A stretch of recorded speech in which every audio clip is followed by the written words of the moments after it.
আবারও প্রেমে পড়েছেন পরীমণি। দীর্ঘদিন যাবৎ থেকে সিঙ্গেল ছিলেন ঢাকাই সিনেমার জনপ্রিয় চিত্রনায়িকা পরীমণি। তবে এবার বোধহয় নতুন প্রেমে মজেছেন তিনি। সম্প্রতি পরীমণির করা এক ফেসবুক পোস্টকে ঘিরে এমনই ভাবনা তৈরি হয়েছে তার ভক্তদের মাঝে। যদিও শরীফুল রাজের সঙ্গে ডিভোর্সের পর দুই ছেলে মেয়েকে নিয়েই পরীমণির সংসার ছিল, সিঙ্গেল মাদার হিসেবেই সন্তানদের বড় করে তুলছেন তিনি।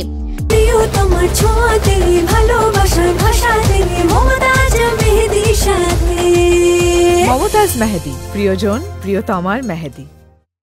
ব্যক্তিগত জীবনে প্রেম, বিয়ে কিংবা বিচ্ছেদের কারণে বহুবার সংবাদের শিরোনাম হয়েছেন এই অভিনেত্রী। এবার ফের তার প্রেমের খবরে তোলপাড় নেট দুনিয়া। সোমবার 18 নভেম্বর ভোররাতে নিজের ভেরিফাইড ফেসবুক পেজে একটি ভিডিও শেয়ার করেছেন পরীমণি।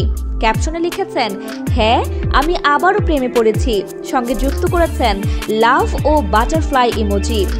আলোচিত সেই ভিডিওতে দেখা যায় চলন্ত গাড়িতে একজনের হাতের উপর হাত রেখেছেন পরীমণি, তবে নায়িকার পাশে থাকা ব্যক্তির চেহারা দেখা যায়নি। ভিডিওটি প্রকাশের পরপরই ভীষণ উচ্ছ্বাস প্রকাশ করে পরীমণির ভক্ত অনুরাগীরা। অবশেষে নতুন কারোর সাথে পরীকে দেখার আগ্রহ দেখা যায় তাদের মাঝে। তবে নেতিবাচক মন্তব্য দেখা যায়। এর কারণ হিসেবে দেখা যায় নানান সাক্ষাৎকারে নায়িকার মুখে শোনা যায় নতুন কারোর সঙ্গে সম্পর্কে জড়ানো তার পক্ষে সম্ভব না। গেল বছর দাম্পত্য জীবনে টানাপোড়েনে ভেঙে যায় রাজ পরীমণির সংসার। বিচ্ছেদের পর থেকে ছেলেকে নিয়ে একাই দিন পার করছিলেন তিনি। এসবের মাঝেই নিজের মেয়ের পরিচয়ে দত্তক নেন পরীমণি।